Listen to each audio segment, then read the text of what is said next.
Hi guys, I hope you all are doing fine. So today I have come up with more questions related to previous year question papers of UGC NET 2022, and this will be part 4.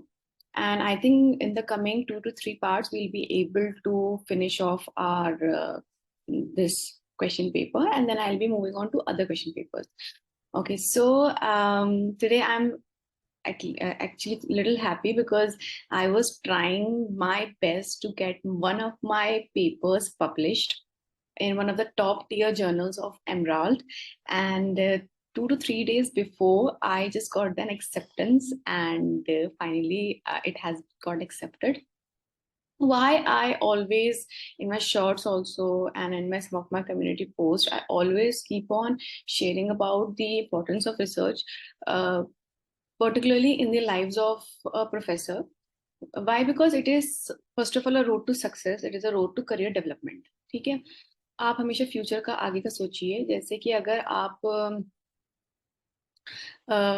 जैसे आप कोई अभी job कर रहे हैं, and if you want to go up और high level of job you want to go, या if you need promotion, या प्रमोशन छोड़िए, अगर आपको एक अच्छी जगह जाना है जहाँ पे रिसर्च की वैल्यू होती है, तो that will be very helpful for you. ठीक है, जैसे कि अगर if you want to try for a private institution या टॉप 20 स्कूल्स होते हैं, आईएम्स आईआईटीज होते हैं, उसमें इस टाइप की रिसर्च काम आती है। मैं after getting government job thinking like getting my paper published in any journal trash. I actually have never published any paper by giving money. I don't believe in that. I don't believe in trash. मैं हमेशा अपने paper को ऐसी जगह बेचती हूँ जहाँ पे मेरे पेपर की कीमत हो। तो जहाँ एमराल्ड अगर आप सर्च करोगे तो वहाँ 30 40 50 डॉलर्स के आपको खरीदने पड़ते हैं एक एक पेपर। तो वहाँ आपकी लोग खरीद रहे हैं, इंस्टीट्यूशन खरीद रहे हैं, IIMs IITs and these Harvard business school, they are buying your papers. तो ऐसा प्लेटफॉर्म पे आप करिए कि आपको पैसे ना देने पड़े, लोग आपके पेपर के लिए पैसे दें। ठीक है, आप हमें नहीं कुछ पैसा मिलता, जर्नल को मिलता है, बट आपको ये तो लगेगा ना कि यार आपका काम है ये, they are actually having interest in that. तो पहली चीज तो ये कि करियर डेवलपमेंट। दूसरी चीज, अगर आपको कोई अच्छी जगह जाना है, क्योंकि अगर आपको अच्छा इनकम चाहिए और अच्छी इनकम चाहिए, क्योंकि प्राइवेट इंस्टीट्यूट्स हैं, 20 स्कूल, एक ओपी जिंदल यूनिवर्सिटी है। ये एक्चुअली मेरी थोड़ा स्टार्टिंग का पार्ट रिसर्चर्स के लिए भी है जो जॉब ढूंढ रहे हैं, क्योंकि जॉब नहीं है। अगर गवर्नमेंट जॉब नहीं मिली, टेंशन मत लो। ओपी जिंदल है और भी बहुत सारी प्राइवेट इंस्टीट्यूट्स हैं जो करोड़ दे रहे हैं अपने प्रोफेसर्स को, जस्ट बिकॉज कि उनकी पब्लिकेशंस बहुत अच्छे हैं। पीएचडी आप कर लोगे, पीएचडी सबके पास होगी, पब्लिकेशन सबके पास नहीं होगी। मैं हमेशा सोचती हूँ कि पब्लिकेशन साल में या 2 साल में एक बार करूँ। 1.5 साल लग गया मुझे इस पब्लिकेशन को करते करते, और अब जाके जब मुझे परसों सुबह 6 बजे या 2 3 दिन 6 बजे उठी, मेरे को एक्सेप्टेंस मिला। आई वॉज सो हैप्पी, क्योंकि बहुत मेहनत करी थी। फिर जैसे एक्सेप्टेंस मिला, कुछ यूनिवर्सिटी ऑफ कश्मीर के स्कॉलर्स ने मुझे अप्रोच किया, प्रोफेसर्स ने, कि मैम हमारे साथ काम करिए। उनके साथ ना आप स्टार्टेड वर्किंग। सो ये चीजें होती हैं कि आप फिर कोलैबोरेट करोगे, फिर आपका अच्छा नेटवर्क बनेगा, आप और सीखोगे। लर्निंग भी बहुत ज्यादा जरूरी है, क्योंकि हमें अपने स्टूडेंट्स को भी पढ़ाना है। तो रिसर्च आजकल क्या कर रहे हैं, टीचर्स अपने रिसर्च पेपर से भी पढ़ाते हैं, बुक्स के साथ साथ रिसर्च आर्टिकल्स के भी यूज हो रहा है। ठीक है, तो रोड टू सक्सेस तो है ही, और रोड टू करियर डेवलपमेंट भी है। ठीक है, और रोड टू एक सेटिस्फेक्शन भी है, पीसफुल माइंड भी, कि एक प्रोफेसर होकर रिसर्च तो कर रहे हो, ये कौन करेगा रिसर्च, प्रोफेसर नहीं करेगा तो मैं हमेशा करती हूँ कि मुझे आगे आगे लाइफ में मेरा और भी सपने हैं, आगे मुझे और भी बहुत ऊपर जाना है। अगर आप किसी भी इंस्टीट्यूशन के डायरेक्टर भी बनते हो ना, तो भी आपको पूछा जाता है कि भाई क्या पब्लिकेशन रहे हैं। एकेडमिक डेथ नहीं होनी चाहिए, हमेशा अच्छे अच्छे पेपर्स बुक्स पब्लिश करते रहिए। ठीक है, हैविंग सेड दैट, यहाँ ये कोट ये कहता है कि सक्सेस का कोई सीक्रेट नहीं है। आपने कोई भी जादुई छड़ी घुमा दी या भगवान से प्रार्थना कर ली, अच्छी बात है, बट हार्डवर्क, लर्निंग और फेलियर। फेलियर क्यों? क्योंकि मेरा ये पेपर 2 3 जर्नल ने रिजेक्ट कर दिया, जो कि इस जर्नल से बेकार थे, मतलब बेकार, इनसे कम रेटिंग थी। और ये जर्नल और भी अच्छा था, इसने मेरा पेपर एक्सेप्ट किया 1.5 साल बाद, after 3 revisions. It is a big thing. इंसान अपने टूट जाता है, तो वो चीज बहुत अच्छी हुई। तो फेलियर से मैं हमेशा लर्न किया। पहला पेपर मेरा जब स्टार्टिंग में 2017 में 18 में पीएचडी स्टार्ट की थी, तब पेपर पब्लिश ही नहीं हो रहे थे। तो ये मत सोचना कि रिजेक्ट हो रहा है तो मेरे में दम नहीं है। जरूर होगा, अगर आप अपने पे बिलीव करोगे और फेलियर से सीखो। मेरे जब मेरा पहला पेपर रिजेक्ट हुआ, ये वीडियो आप जरूर देखो, स्टार्टिंग का पार्ट, रिसर्चर्स क्यों। जब मेरा पेपर, क्योंकि पूछते हैं लोग कि मैम हम या फिर शुभांगी, हम लोग परेशान हो गए हैं, हम लोग टूट चुके हैं, क्योंकि ऐसे एमिटी है, वहां पे पीएचडी आप सबमिट नहीं कर सकते जब तक आपका स्कोपस ना हो। स्कोपस में आपका एबीडीसी में चाहिए, बच्चों के 7-7 साल हो जाते थे, not able to submit this PhD thesis. अपना गवर्नमेंट में इतना नहीं है स्कोपस, लेकिन मेरा मानना है स्कोपस तो आ जाना चाहिए हर यूनिवर्सिटी में। स्कोपस में तो हो नहीं तो ट्रैश वगैरह ना हो, पैसे देके नहीं करना है। तो यूजीसी के जर्नलिस्ट ने बहुत अच्छा किया है, बहुत टॉप के जर्नल्स हैं, बहुत मुश्किल से पब्लिश होता है, अच्छा पेपर पब्लिश होता है। ठीक है, तो मुझसे कहते हैं लोग यार पब्लिश नहीं हो रहा, रिजेक्ट हो रहा है। मैंने कहा रिजेक्ट मेरा भी हुआ था, मैंने उनके कमेंट्स से सीखा। जो 3 रिव्यूअर थे और एक एडिटर था, उन्होंने इतने अच्छे कमेंट दिए, उसको इनकॉर्पोरेट करके फिर एक अच्छा रिसर्च पेपर बनाया, सीखा। तो पहले पेपर को एज ए लर्निंग। ठीक है, अब ये रिसर्च के लिए कंप्लीट हो गई है। अब यूजीसी नेट जेआरएफ वाले बच्चों के लिए आते हैं, and let's start solving the questions.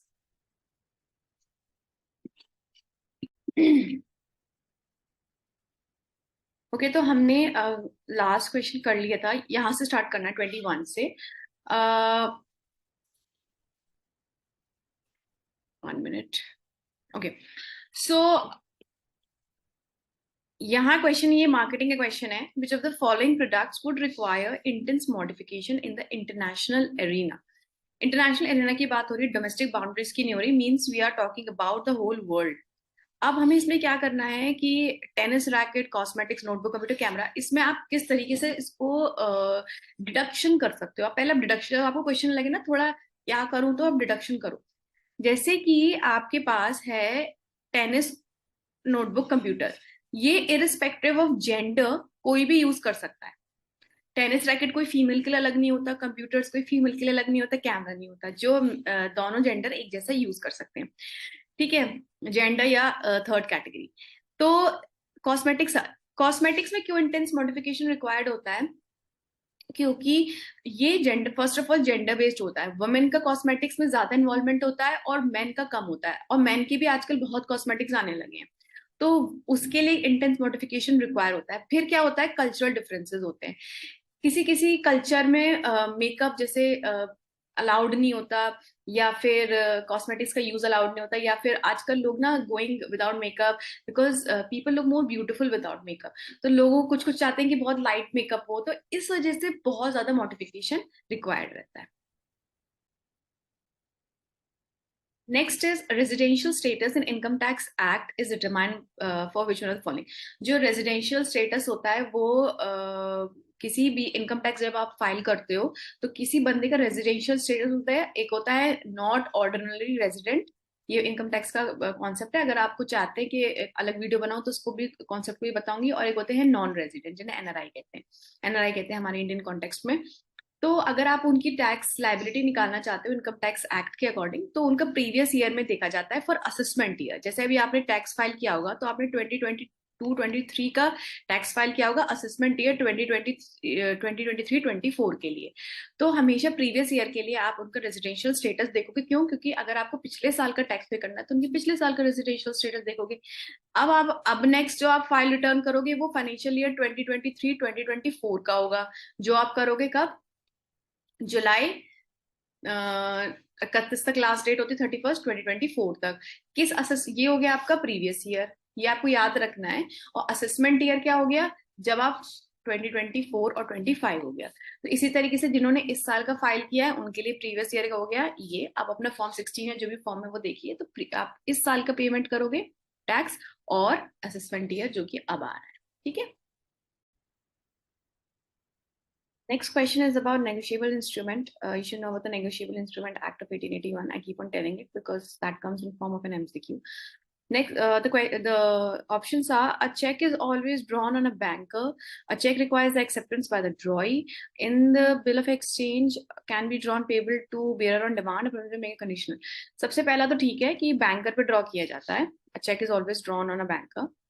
Second, a check requires the acceptance by the drawee. No, it does not require the acceptance. Second, third is a bill of exchange can be drawn payable to bearer on demand. जरूरी नहीं है, जो पेई है उसको भी दिया जा सकता है, या जो बियर कर रहा है उसको भी दिया जा सकता है। यहाँ पे एक ही सेंटेंस है, वर्ड है कंडीशनल। जो प्रोमिसरी नोट होता है उसमें अनकंडीशनल प्रॉमिस होता है to pay. It has no condition, it has just a check which has been drawn and has to be paid to the payee or to the bearer on demand. तो इसका answer हो गया ए, और इसका answer हो गया आपका ए, और इसका आंसर हो गया कॉस्मेटिक्स। आंसर इसमें दे रखे, बट आपको पता होना चाहिए कि रीजन क्या है आंसर का। तो next question is related to the marketing strategies. ये क्वेश्चन हमेशा आता है और इससे कुछ कॉन्सेप्ट्स क्लियर हो जाएंगे। मैंने एक शॉर्ट भी बनाया था मार्केट स्कीमिंग, प्राइसिंग पे और पेनिट्रेशन पे, तो वो वाला यहाँ पे कॉन्सेप्ट क्लियर हो जाएगा आपका बिल्कुल। सबसे पहले एक क्वेश्चन को समझिए। क्वेश्चन ये कह रहा है कि एक नया कोई प्रोडक्ट है ए, ठीक है। तो एक आपको मैंने साइकिल भी बताई थी, इकोनॉमिक्स में कोई भी प्रोडक्ट होता है तो सबसे पहले उसको इंट्रोड्यूस किया जाता है, फिर उसको ग्रोथ होती है, मेच्योरिटी आता है, फिर डिक्लाइन आता है। ये हमारा लाइफ प्रोडक्ट लाइफ साइकिल होता है, पीएलसी, ठीक है। अब कोई एक प्रोडक्ट ए आया है, उसका कोई सब्सटीट्यूट्स नहीं है। सब्सटीट्यूट्स नहीं है इसका मतलब क्या है कि अगर उसका आपको कोई भी अ, दूसरा नहीं मिल सकता, वही एक अलग है। तो वही आपको मतलब उसके जैसा प्रोडक्ट कोई नहीं मिल सकता, वो एक प्रोडक्ट है इकलौता मार्केट में। तो आप जब भी कोई भी प्रोडक्ट आएगा मार्केट में, तो उसकी प्राइसिंग कैसे करेंगे, ठीक है, इसे एज अ नॉर्मल लेमैन की टर्म्स में समझते हैं। सबसे पहले स्किमिंग करोगे। अगर कोई भी प्रोडक्ट है जैसा प्रोडक्ट नहीं है तो उसकी वैल्यू भी ज्यादा होगी। अगर हर जैसा प्रोडक्ट आपको हर जगह मार्केट में मिल जाएगा तो उसको उसकी प्राइस तो कम होगी ना। लेकिन जो प्रोडक्ट आपको नहीं मिल सकता वैसा, उसका सब्सटीट्यूट भी क्लोज नहीं मिल सकता, क्लोज भी लिखा है यहाँ पे, बिल्कुल करीबी नहीं मिल रहा है, तो सबसे पहले स्किमिंग करेंगे। तो स्किमिंग के बारे में मैंने आपको बताया था, जब प्राइसेस बहुत ज्यादा हाई हो स्किमिंग कहते हैं, प्राइसेस बहुत ज्यादा कम हो तो उसे मार्केट पेनिट्रेशन कहते हैं, और ये हो गया मार्केट स्किमिंग, ठीक है। तो सबसे पहले आप हाई प्राइसेस करोगे, फिर आपको लगेगा कि लोगों ने लेना शुरू कर दिया क्योंकि सब्स्टिट्यूट नहीं है, तो फिर आप और मार्केट के साथ खेलोगे, आप थोड़ा सा और प्राइस को बढ़ाओगे, ठीक है। फिर आपको लगने लगेगा यार अब तो ये बढ़ रहा है, लोगों को पता चल गया है। अब क्या होता है, मार्केट बहुत फ्रिजाइल होता है। कुछ महीने गुजर गए, वैसा एक कोई प्रोडक्ट आ गया मार्केट में, आप देखते हो कि फौरन कॉपी आ जाएगी। कॉपी आएगी तो लोग मार्केटर्स को उनको लगेगा, जो फर्म बना रही है प्रोडक्ट, यार ऐसे तो अब सेम प्रोडक्ट आ गया है, तो why not improve the product, कुछ नया इनोवेटिव लेके आओ। तो हमेशा इनोवेशन जो होगा कभी भी किसी भी प्रोडक्ट में मिडल ऑफ द साइकिल पे होता है, जब उनको लगने लगता है कि हमारे सब्सटीट्यूट्स आ गए। सब्सटीट्यूट्स आ गए, प्रोडक्ट इम्प्रूवमेंट किया, अब उन्हें लगा कि यार अब प्रोडक्ट इम्प्रूवमेंट तो कर दिया है बट लोग अभी भी नहीं मान रहे हैं, तो हमें थोड़ी प्राइस को रिड्यूस करना पड़ेगा, ठीक है। और फाइनली हमें लार्ज प्राइस कट्स करने पड़ेंगे, क्योंकि हर किसी भी प्रोडक्ट का डिक्लाइन आता है। कोई भी प्रोडक्ट ऊपर नहीं जाता है कि ऊपर ही चलता जा रहा है, बहुत कम रेयर प्रोडक्ट होते हैं, लेकिन हमेशा कभी ना कभी का उसका प्राइस कट होता है, उसकी वैल्यू कम होती है, फिर ग्रेजुअली वही वाली पीएलसी स्टेज आ जाती है, बट कभी ना कभी उसका डाउनफॉल आता है।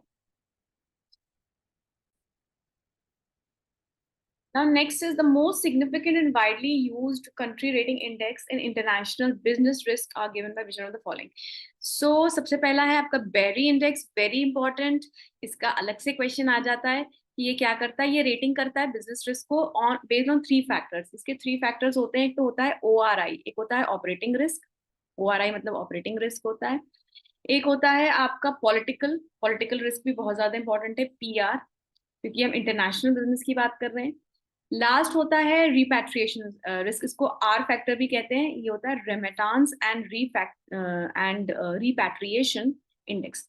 सो ये थ्री इंडेक्स के अकॉर्डिंग जो बेरी है, ये आपको याद रखना है, इसका full form business environment risk challenge, BERI, ये आपको रेटिंग देता है। सेकंड है EIU इंडाइसेस, ये भी आई थिंक 173 कंट्रीज का इंडाइसेस देता है, इकोनॉमिक इंटेलिजेंस यूनिट। ये दोनों इसके आंसर है, इसके जो ऑप्शंस हैं उसमें ये दोनों आंसर हो जाएंगे आपके, ये दो नहीं होंगे, क्योंकि जो ये ट्रेड इंफॉर्मेशन है और ट्रेड प्रमोशन की दो है, ये जो ये वाला जो है एनसीटीआई, ये फ्लो करता है इंफॉर्मेशन रिलेटेड टू ट्रेड, और ये ट्रेड प्रमोशन की, तो ये दोनों नहीं है। इंडेक्स जो आपके रिस्क रेटिंग के हैं वो ये दो, ओके। और ये तीन जरूर फैक्टर्स आप याद कर लीजिएगा, operating risk, then operations risk, and then this is political and remittance and repatriation. Question मेरा बहुत फेवरेट क्वेश्चन है, रिसर्च मेथडोलॉजी का नॉर्मल डिस्ट्रीब्यूशन। एक ये ऐसा टॉपिक है जिसका हमेशा क्वेश्चन आता है। कुछ चीजें इसकी इंटरेस्टिंग सीखते हैं। पहले पहले मैं आपको बता दी नॉर्मल डिस्ट्रीब्यूशन कर्व कैसा होता है। ये होता है आपका बेल शेप। अब इससे कुछ इसकी प्रॉपर्टीज देखिए और इससे क्वेश्चन सॉल्व करो। बेसिक हमेशा पता होना चाहिए। कुछ कुछ चीजें बता दी। एक तो ये बेल शेप्ड है। बेल शेप्ड इसका मतलब ये क्या है, सिमेट्रिकल। असिमेट्री तो आपको दिख रही है यहाँ पे, बिल्कुल नॉर्मल एक सिमेट्री है। ये टच नहीं कर रहा, तो इसे कहते हैं असिम्प्टोटिक। असिम्प्टोटिक वो होता है which never intersect it's x axis. X axis को इंटरसेक्ट ही नहीं कर रहा है, बिल्कुल ऊपर से छूके जा रहा है। ठीक है। तो अब इससे ये है आपको नॉर्मल डिस्ट्रीब्यूशन का। इस स्क्यूड भी नहीं है। तो हमने अभी क्या पढ़ा, बेल शेप्ड है, स्क्यूड हो नहीं सकता। बेल शेप्ड है तो इसका बी ऑप्शन हुआ, ये नहीं है। नेक्स्ट है असिम्प्टोटिक, मैंने अभी बताया टच नहीं करता तो असिम्प्टोटिक है। अच्छा, ये इसमें एक चीज है कि इसके पैरामीटर्स जो होते हैं, एक ये होता है स्टैंडर्ड डेविएशन, और यू होता है इसका। तो ये हो गया यू, और स्टैंडर्ड डेविएशन हो गया ये सम ऑफ मीन हो गया। ठीक है। जो भी आपका mean of the data set है, ये दो पैरामीटर्स होते हैं हमेशा नॉर्मल डिस्ट्रीब्यूशन। ठीक है। एनओपी नहीं होते, पॉपुलेशन और ये एन नंबर ऑफ नहीं होते, स्टैंडर्ड डेविएशन होता है और आपका this mean of the data set. Okay, so इसका आंसर हो गया B C and E, so B is the answer.